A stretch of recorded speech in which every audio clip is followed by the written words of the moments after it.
All right, let's jump right in.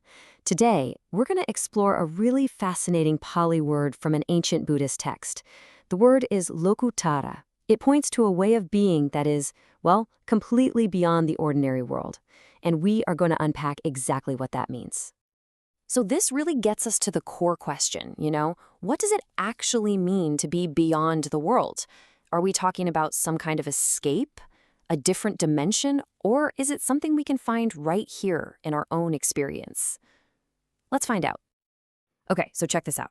Before the text even gives us a straight definition of the word, it does something really smart. It lists all the qualities, all the practices that get you to that state. It's kind of like being handed a detailed recipe before you even see a picture of the final dish. The source itself kicks things off with a very direct question. Katame dhamma lokuttara?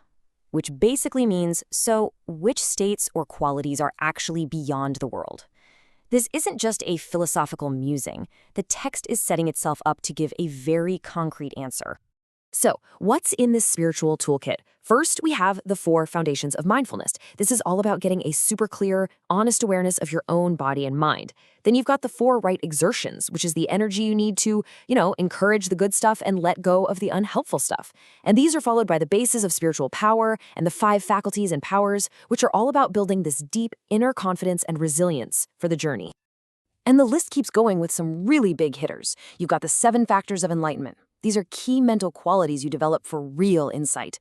And of course, the famous Noble Eightfold Path.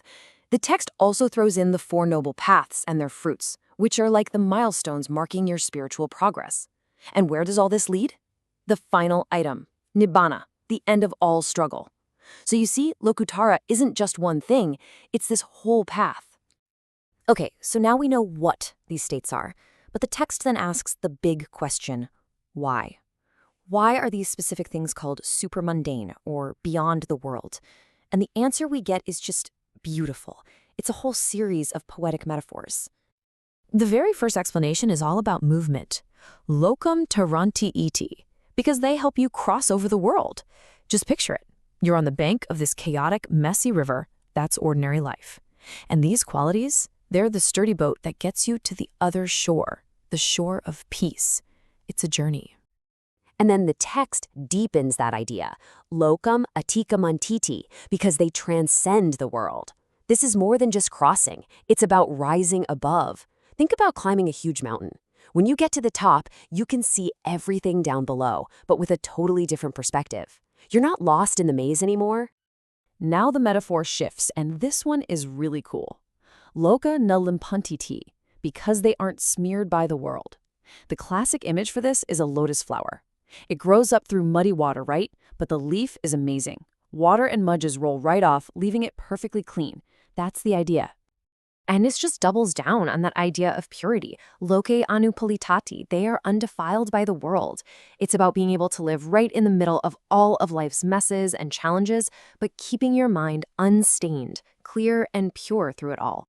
And here, it becomes an active thing, something you do. Loke na sajantiti. Because they don't cling. This is all about non-attachment. It's about experiencing the world fully, but with an open hand instead of a white-knuckled grip. You're not trying to hold on to anything. The theme now shifts to absolute freedom, loka vipamathati, because they are released from the world. You can just feel the lightness in that, can't you? It's like a bird that's been in a cage its whole life, and suddenly the door swings open. It's a release from all the mental habits that keep us trapped. This one explains what that freedom really feels like. Lokina vianutati, because they are disjoined from the world. Now, that doesn't mean you're cold or you don't care, not at all. It just means you're not tangled up in all the drama, the anxiety, and the neediness that usually binds us to suffering. And finally, this powerful image, being completely unbound. Lokina bhajantiasteti, because they're not bound in the world. It's like every single knot of fear, worry, and craving inside of you has just been gently untied. It's a state of total inner freedom. So, what you start to see is that all these different images, crossing a river, being like a lotus, being set free, they're all pointing to the exact same profound way of being. But the text has one last powerful summary for us. After all that beautiful poetry, the text gets really practical.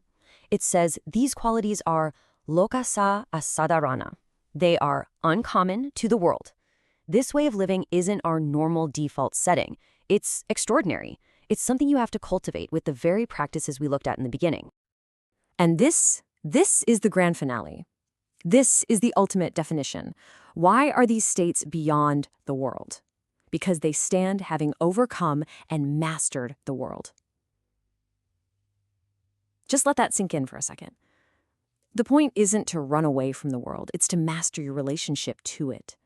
To be able to stand unshaken and free right in the middle of everything. So if there is one thing to take away from all this, it's this. Lokuttara is not an escape plan.